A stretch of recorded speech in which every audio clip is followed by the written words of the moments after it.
everyone, my name is Dr. Jenn with the Vita Plus Dairy Calf and Heifer team. I'm a dairy calf and heifer specialist, and today we'll be talking about the proper protocols for cleaning and disinfecting calf feeding supplies.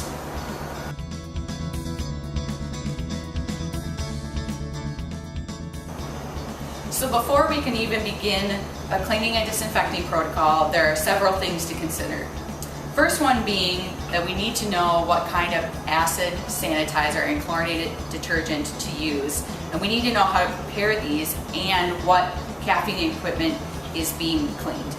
Another thing is that we need to have a thermometer and pH strips. Thermometer being to measure the water temperature, and the pH strips to make sure we know the pH of the alkaline detergent and the acid rinse. Another thing would be gloves for washing in hot soapy water. Another thing to keep in mind is that feeding equipment made of plastic is difficult to clean, so any visible scratches and cracks create rough surfaces that can grow bacteria. So a lot of times these plastic esophageal feeders will need to be replaced quite often. Another thing to keep in mind is that we need to make sure that workers are properly trained and so that they know how to use detergents and sanitizers according to the cleaning protocols, and make sure that they are safe and they have personal protective equipment when necessary. Last but not least, make sure to verify your cleaning protocol's effectiveness. You can have your veterinarian or your calf specialist check the feeding equipment using an ATP meter to make sure you're passing and meeting expectations for cleaning and sanitizing your calf feeding equipment.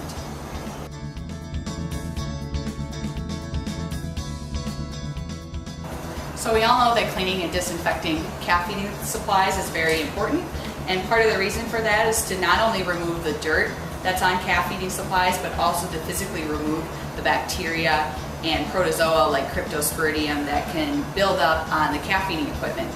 And so it's important to always know the steps of the cleaning and disinfecting protocol, because we cannot disinfect filth. So things need to be clean before we can disinfect them. So the first step to cleaning and disinfecting protocol is going to be rinsing the equipment with lukewarm water. So we do this with water that's about 100 to 110 degrees Fahrenheit. And we do this because the milk proteins adhere to the equipment surfaces at temperatures that are over 120 degrees. And so we want to make sure that we wash away the milk proteins and the fat so that they don't adhere to the plastic if we use water that's over 120 degrees Fahrenheit. So the next step is to wash all equipment in hot and soapy water.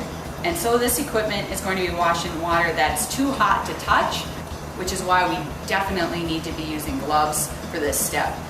You need to make sure you know what type of detergent you're using, preferably being a chlorinated alkaline detergent. When we increase the pH to 11 to 14, it makes sure that we remove organic matter and it kills the bacteria, and this step requires manual cleaning with a brush. So it's going to be hot, you need to wear gloves, and then you really need to get in there with a brush and make sure to get all the nooks and crannies inside the bottles, the tube feeders, and the nipples. After that, we will rinse with lukewarm water, again 100 to 110 degrees, and this helps remove the soap residue from the first step. After this, we will add an acid sanitizer to a sink full of water, and make sure you follow the label directions on the acid sanitizer for proper dilution. The pH of this should be about 2 to 4, and this step helps remove milk minerals and prevents accumulation of the milk on surfaces. And not only that, but the acidic environment on that plastic makes sure that bacteria does not grow further after this step. The last and probably most important step is actually to set equipment upside down so that it can drain and dry. Moisture is an excellent environment to promote bacterial growth, and so if we allow equipment to air dry, this will prevent the accumulation and growth of bacteria. And after you've done air drying your equipment, some people will use a sanitizer about 2 hours or less prior to feeding, and usually most people are using a chlorine dioxide product. This is effective against Cryptosporidium. So some farms that are dealing with Cryptosporidium as a challenge, I will have them add this step, but other farms that do not don't necessarily need to have one more step in this process. Thank you for joining us in this edition of Calf Chat.